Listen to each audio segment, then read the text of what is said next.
Voilà, il est 17 heures à Kigali, à Bujumbura, il est 15 heures à Dakar et 11 heures à Montréal.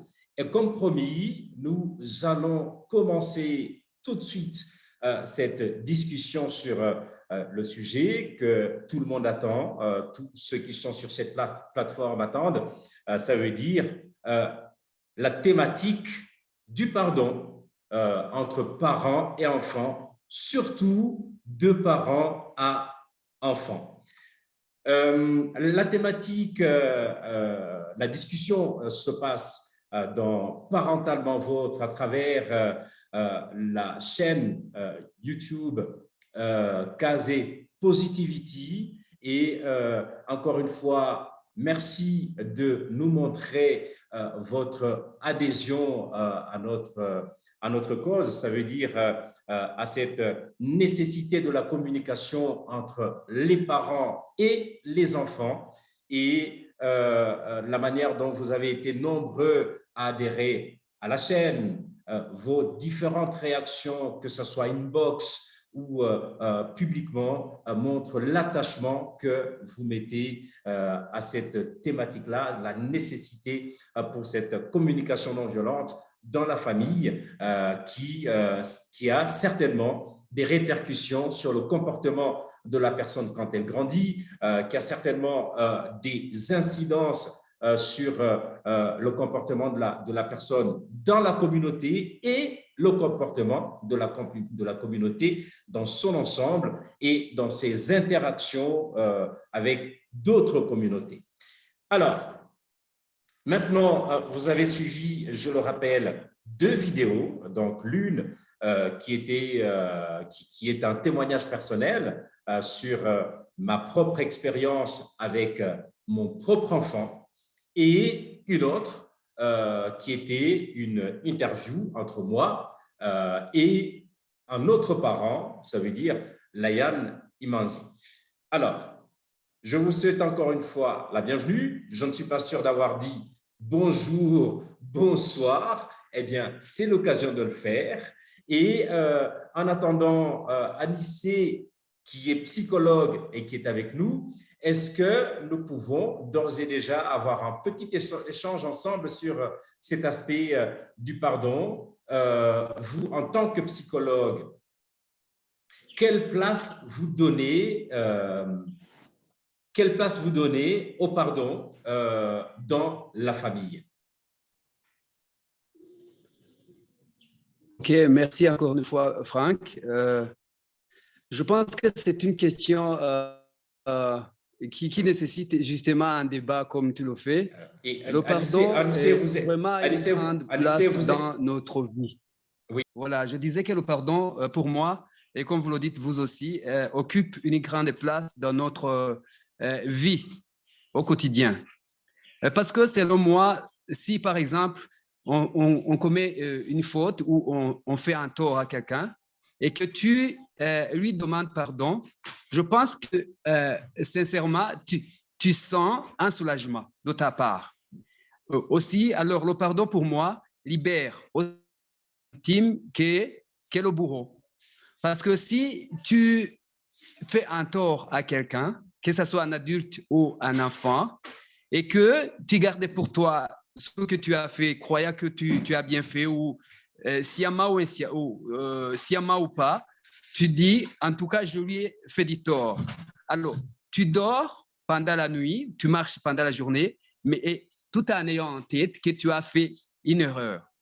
Alors, deux fois, notre culture dans laquelle nous avons grandi nous empêche de dire pardon à quelqu'un, ce qui est mauvais. Alors, ça devient un fardeau pour nous, un fardeau psychologique, un fardeau mental qui nous détruit silencieusement et lentement. Alors, c'est mieux que ce qu'on sent que ce n'est pas bon pour la société, ce n'est pas bon pour la cohabitation, ce n'est pas bon pour l'autre.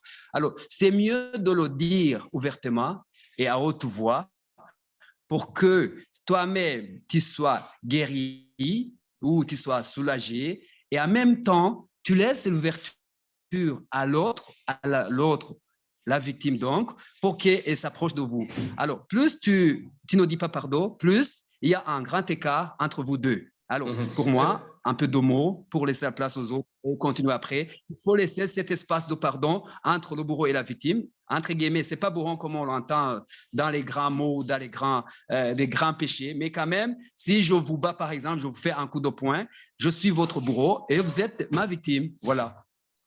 Merci beaucoup, Donc, Anissé. Comme vous dites, il faut qu'on laisse l'espace aux autres personnes. Je sens effectivement que donc ça veut dire qu'il faut se transcender, qu'il faut effectivement aller au-delà, faire un effort supplémentaire qui ne devrait pas d'ailleurs être un effort supplémentaire, puisque pour vous, ça devrait être naturel de pardonner, ce qui n'est pas souvent le cas. On reviendra naturellement vers vous, mais je rappelle en fait que cette plateforme, d'abord, nous avons la chance d'avoir parmi nous un psychologue du nom d'Anissé, et puis nous avons également d'autres participants qui sont des parents, mais qui également, avant d'être parents, ont été des jeunes, avant d'être des jeunes, ont été des enfants, et qui ont également des expériences à partager par rapport à ce qu'ils ont vécu, et pour permettre aux autres de savoir comment se comporter par rapport à cet aspect de la vie de tous les jours qu'est le pardon, que Anissé Sabimana vient de définir comme un fait naturel qui devrait être naturel d'une personne à une autre pour permettre effectivement que les relations entre les personnes soient meilleures. Alors maintenant, nous sommes sur ce sous-aspect du pardon du parent à l'enfant. Je demande à ce que quiconque veut prendre la parole par rapport à sa propre expérience ou par rapport à sa propre conception du pardon, de dire ce qu'il en pense. Bienvenue.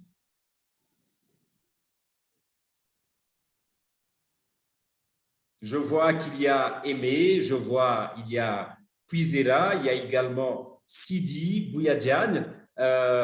Vous pouvez, chacun d'entre vous peut prendre la parole. Je vois Cuisera qui a débuté son micro. Cuisera, bienvenue.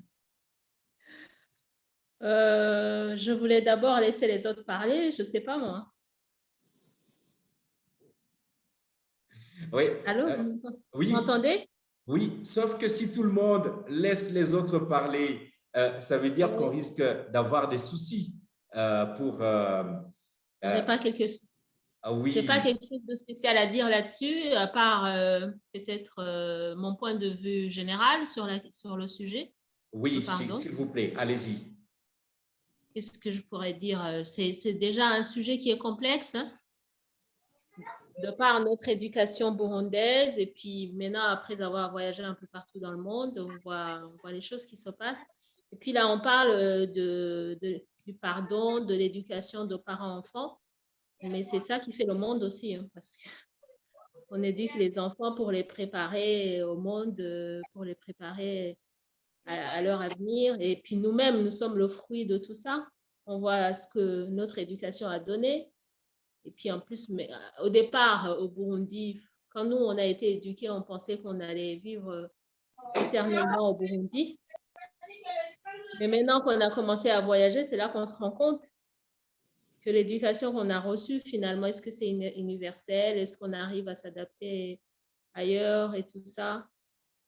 Donc, tout ça rentre dans le sujet. Et puis, le pardon, on sait ce que c'est que le pardon au Burundi, hein, avec tout ce qui s'est passé, le génocide et tout ça. Bon, et puis maintenant, on a toujours les séquelles de tout ça. Ça revient toujours à l'éducation qu'on a eue. Voilà, c'est tout ce que je pourrais dire en général. Merci beaucoup pour ce témoignage qui est très important. Je m'excuse. Je m'excuse. Merci beaucoup. En fait, vous avez dit que vous avez des choses générales à dire, mais en parlant de votre propre éducation par rapport à celle que vous avez reçue au Burundi, c'est extrêmement important parce que c'est assez spécifique Parce que, par exemple, nous sommes avec un ami qui se trouve au Sénégal, qui s'appelle Sidi Bouyadjane, qui peut également témoigner de sa propre expérience par rapport à cet aspect particulier du pardon du parent à l'enfant. Est-ce que c'est facile, Sidi? Est-ce que tu permets que je te pose cette question? Est-ce que c'est facile au Sénégal de voir un parent qui soit assez humble pour demander pardon à son enfant quand il se rend compte qu'il l'a, par exemple, puni à tort ou qu'il a grondé à tort? Est-ce que ce sont des choses qui sont fréquentes? Alors, bonsoir tout le monde. Bonsoir. Bonsoir à vous, monsieur. Je salue la question un peu parce que c'est une question très importante qui n'est pas tout le temps, le plus souvent posée à Dakar parce que en fait, en vérité, comme tu dis, c'est le plus souvent c'est le papa qui pardonne, enfin le parent qui pardonne. D'habitude, c'est ce que nous avons l'habitude de voir. Par contre, demander pardon à son enfant, on va dire, c'est assez rare. Hein. Et ça, comme vient de le dire votre dernière, celle qui est intervenue tout à l'heure, les gens ne se posent pas la question de savoir effectivement quel est le ressenti de l'enfant par rapport à ça. Ils préfèrent même expliquer pourquoi ils ont puni au lieu de demander pardon. Alors, pour entrer dans le vif du sujet, globalement, le pardon, c'est, comme vient de le dire le premier intervenant, une chose assez importante qui permet à l'autre de pouvoir ressentir la considération de la personne, qu'elle soit bourreau ou qu'elle soit victime. Le pardon permet à l'autre de reconsidérer véritablement, je veux dire, le ressenti, le sentiment ou bien la considération même de la personne qui demande pardon.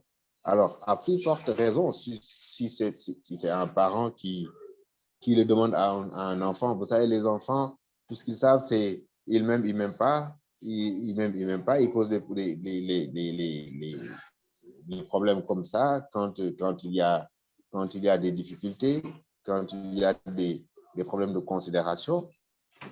Et je pense que savoir demander pardon à son enfant permettrait à l'enfant de véritablement ressentir les sentiments de ses parents. Comme a dit tout à l'heure la dame qui est intervenue, on reçoit une éducation et après, c'est en embrassant d'autres environs, on va dire, d'autres éducations qui sont différentes des nôtres. C'est en ce moment-là qu'on se repose des questions, hein, parce qu'il y a des considérations différentes, hein, que nous découvrons et qui nous permettent de nous remettre en cause et jusqu'à aller au-delà de notre propre éducation, intégrer d'autres systèmes, d'autres choses, d'autres façons de voir et qui vont nous amener peut-être à demander pardon. Mais ce n'est pas le quotidien au Sénégal, hein, de voir un parent. Merci beaucoup, Sidi, pour ce témoignage. Vous aurez peut-être le temps d'intervenir encore une fois si vous sentez. On a encore pas mal de temps jusqu'à. Il nous reste près de 50 minutes pour cette discussion. Nous sommes avec Bob, Bob Rukulika, que j'aimerais saluer. Bonjour, Bob.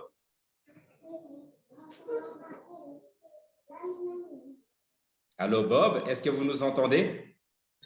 Oui, Franck, bonjour, ça va? Bonjour, comment ça va? Ça fait longtemps. Oui, c'est vrai, mais écoute, je vous suis, ça, vous pouvez en être sûr. Justement, je suis quelque part et je me suis connecté parce que, bon, je trouvais que la discussion vraiment est très importante. Mais malheureusement, je pense que mes interventions seront limitées par rapport au fait à l'endroit où je suis. Je suis vraiment en famille quelque part. Il n'y a pas de souci, on peut profiter de ce moment justement pour vous demander ce que vous pensez de cet aspect que le psychologue, aussi bien que les autres intervenants, ont considéré comme étant extrêmement important. Comment est-ce que vous le considérez, vous personnellement, cet aspect du pardon dans la famille et peut-être au-delà de la famille? Franck, je dirais que premièrement, il faut que tout le monde constate que le pardon, en réalité, est quelque part la base de toute bonne relation entre les humains. Parce que vous savez, non seulement en famille, même entre amis, entre couples. Et puis, bon, je ne trouve aucun inconvénient à ce qu'il puisse y avoir vraiment cette culture entre même parents et enfants. Parce que les parents, c'est vrai, nous avons tendance à croire que nous éduquons les enfants, qu'ils doivent suivre nos conseils, notre éducation, mais il faut vraiment être humble et reconnaître que dans certains cas, les parents n'ont pas totalement tort, mais des fois, les parents commettent des erreurs d'appréciation, des erreurs du point de vue par rapport au comportement des enfants. Ça, il faut vraiment être conscient de cela et que ça n'empêche pas que dans certains cas, des parents peuvent dire pardon aux enfants. Et puis, ça dépend aussi de l'interprétation que tout un chacun peut faire du pardon. Qu'est-ce que vous voulez dire par là? Est-ce que vous pensez qu'on peut interpréter le pardon en fonction des circonstances ou le pardon peut revêtir juste une définition unique? Non, justement, c'est là où je voulais dire que les gens ne doivent pas se limiter. Les gens ne doivent pas se limiter dans la seule définition du pardon. Parce que le pardon, un parent peut dire pardon à son enfant pour dire pardon chérie, j'avais pas bien compris ta question. Pardon chérie, j'ai oublié ceci et cela. Et puis, bon, des fois, on peut être aussi un peu dur envers les enfants, que ce soit dans nos façons de les éduquer. Moi, personnellement, ça ne m'empêcherait pas de dire pardon. Hier, je crois que j'ai été un peu trop dur, mais il faut plus non plus répéter ceci et cela. Moi, je pense que le mot pardon, c'est un mot doux. C'est vraiment un mot qui devrait nous caractériser dans toutes nos relations.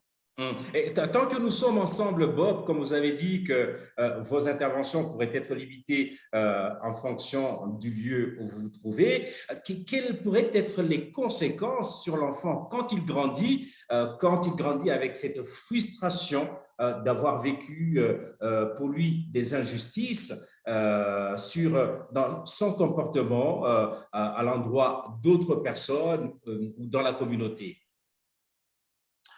Vous savez, les gens disent, et ce n'est pas moi qui le dis, les gens disent que l'éducation, c'est la base de toute une vie. Dans la vie, c'est vraiment la base. Alors, vous avez vu quand un enfant naît, il grandit, et puis il grandit dans un milieu. Premièrement, il grandit en famille. Alors, je ne sais pas si vous l'avez constaté, et ça, c'est le constat vraiment de la quasi-totalité des psychologues, par exemple, les psychopédagogues même, ils s'accordent à dire que souvent, le comportement humain est vraiment des fois conditionné par les milieux dans lesquels il a grandi. Donc, ça veut dire que si l'enfant grandit dans un milieu ou dans une famille qui le frustre, comprenez très bien que l'enfant va développer des comportements, je dirais, anormaux, un peu même marginaux. Cela n'est pas vraiment réfutable. Ça, il y a des scientifiques qui le démontrent à travers plusieurs exemples. Par exemple, qui montrent que des enfants qui ont fréquenté les mêmes écoles, qui ont vraiment vécu presque les mêmes conditions de vie, mais qui ont été élevés différemment, peuvent avoir des comportements totalement différents et de façon vraiment extrême. Donc, ça, c'était pour dire que oui, moi, je connais, Franck, je pense que vous le connaissez. Moi, je connais surtout des amis dans certains pays qui vous disent que ça fait 10 ans, ça fait 15 ans que moi, je n'ai pas vu mon père, que moi, je n'ai pas parlé à mon père. Tu dis, mais il est toujours en vie. Mais les gens te disent, oui, il est en vie. Et pourquoi vous ne parlez pas? Et des gens disent, parce que, bon, il a abusé de moi quand j'étais enfant. Pas nécessairement les abus sexuels, mais même les abus autoritaires. Cela vraiment est souvent le cas dans plusieurs familles. Merci beaucoup, Bob. Ça me rappelle effectivement, pas plus tard qu'il y a pratiquement 2 mois, j'ai discuté avec une jeune fille qui m'a dit que cela faisait pratiquement 6 ans qu'elle n'avait pas parlé à sa maman alors qu'elle vit aux États-Unis et sa mère vit au Burundi. Et c'est effectivement triste de voir que Voilà. l'un et l'autre ont du mal à faire ce pas, à franchir ce pas, pour se demander pardon pour que la vie continue de manière beaucoup plus harmonieuse. Merci encore une fois, Bob. Je vois qu'il y a Sherfan qui vient de nous rejoindre. Bonjour, Cher.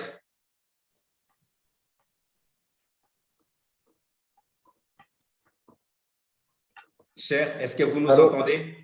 Allô? Oui, Cher. Oui, Gérard. Oui, bienvenue. Franck, bonjour. Bonjour et bienvenue dans cette plateforme et merci d'être avec nous. Oui, merci pareillement à vous de me faire partager cette expérience.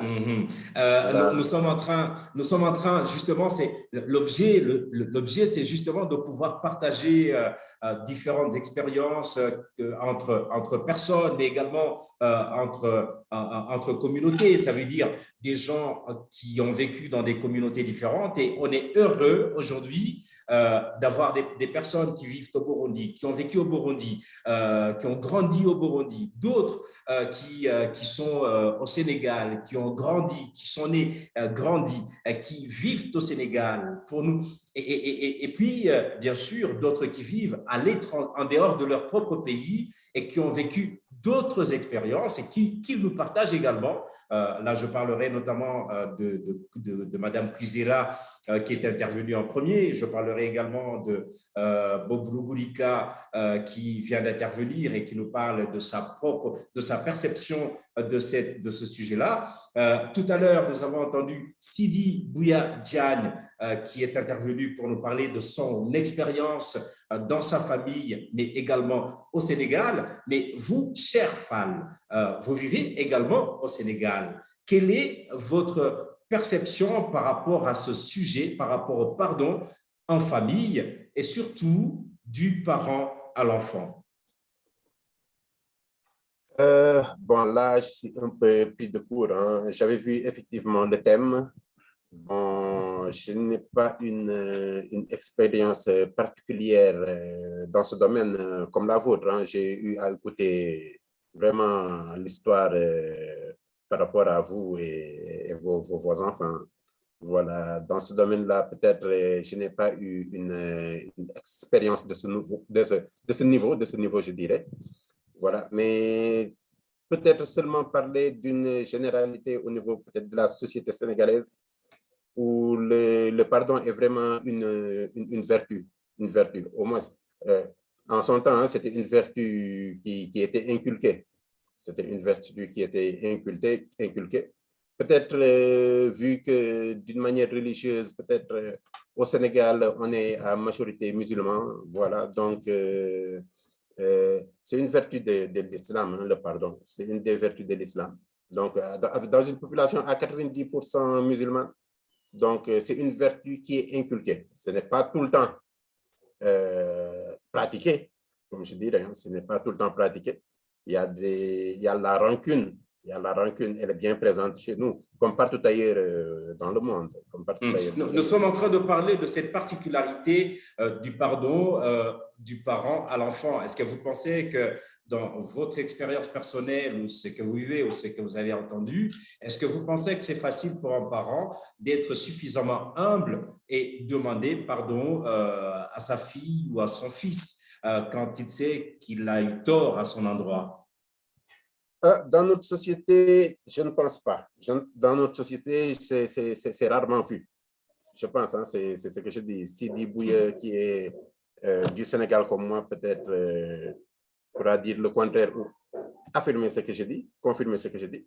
Mais il m'a été très rarement donné de voir un parent avouer à sa fille, à son enfant, qu'il a eu tort et que vis-à-vis de son comportement par rapport à une situation bien donnée, demander pardon. Ça m'a été très rarement donné de voir.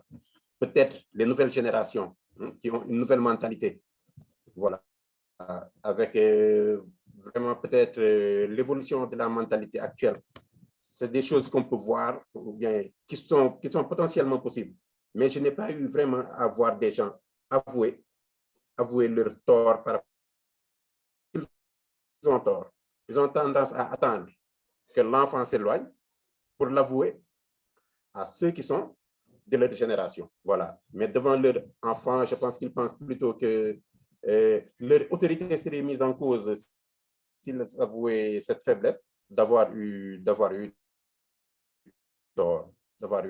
Donc, j'ai rarement vu un parent, moi, ici au Sénégal, demander pardon à son enfant, alors que tout le monde savait que c'est eux qui n'étaient pas dans... Voilà. Notre culture même nous pousse à dire à l'enfant directement en particulier, hein, d'aller demander à son pardon d'aller demander pardon à son parent lorsqu'il y a bruit. Voilà. Donc, nous, ce qu'on nous inculque, c'est que bon, vous êtes l'enfant, le parent a l'autorité, ou bien vous êtes le plus jeune, l'aîné à l'autorité. Donc, c'est à vous d'aller vers lui pour demander pardon, même lorsqu'il est évident que le tort est de l'autre côté. Même lorsqu'il est évident que le tort est de l'autre côté. Donc, nous, c'est un peu ce que notre culture nous donne.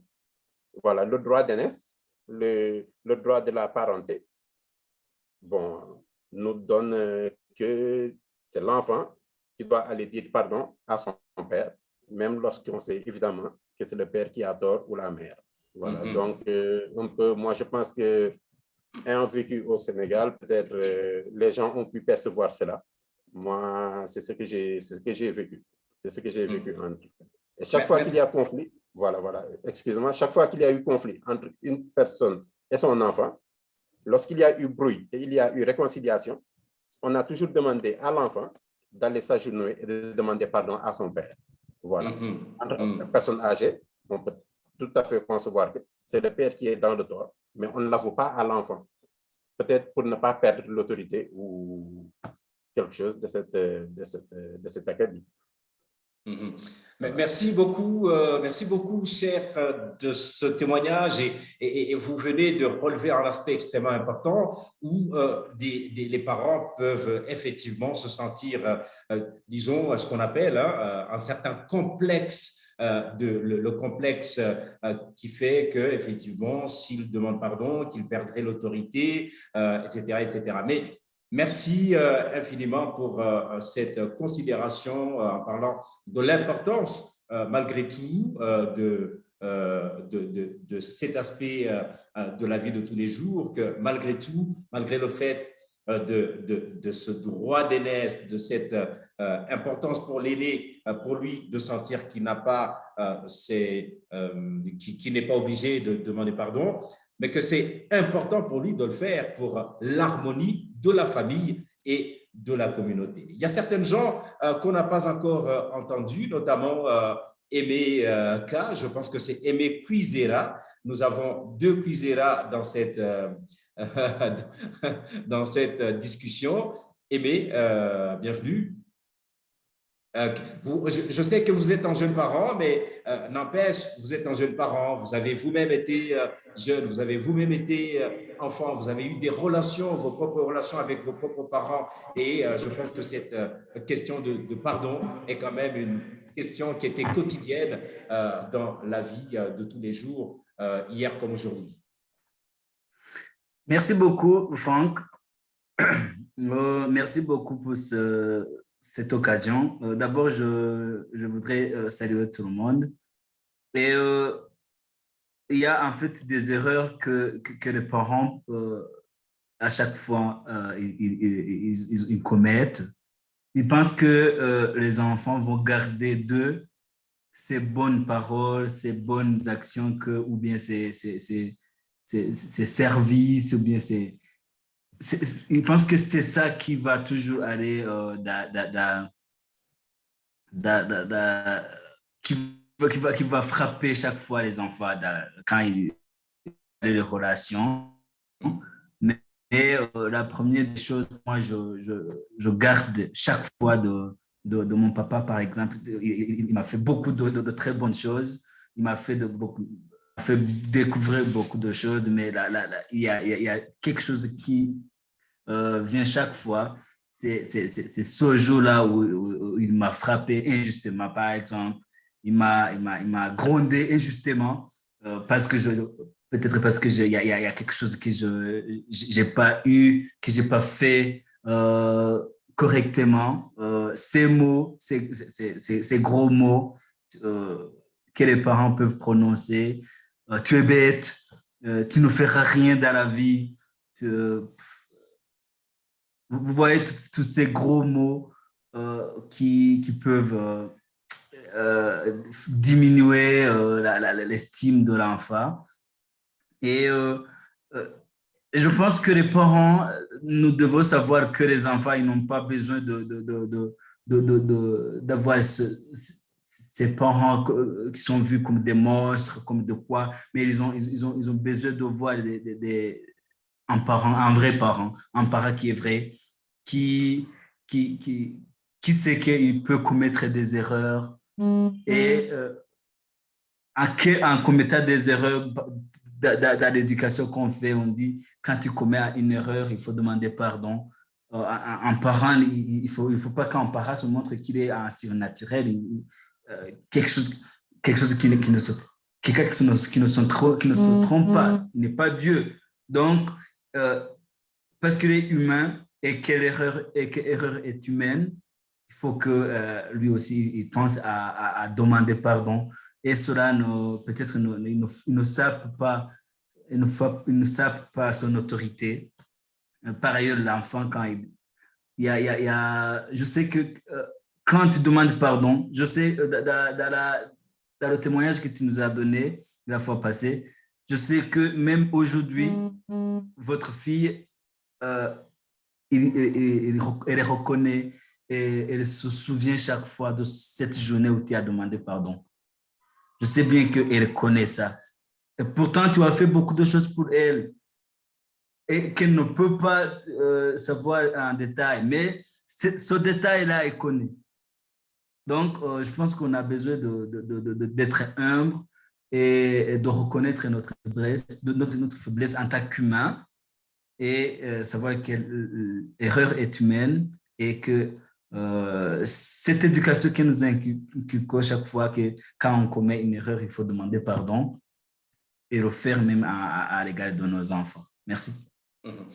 Merci beaucoup, Aimé, pour ces témoignages parce que vous apportez une autre dimension dans la discussion en parlant de la violence verbale à l'endroit de l'enfant quand vous dites ces mots qui sont effectivement très frustrants quand on dit tu n'arriveras jamais à rien, tu es un bon à rien et d'autres termes qui peuvent être encore beaucoup plus durs à l'endroit de l'enfant.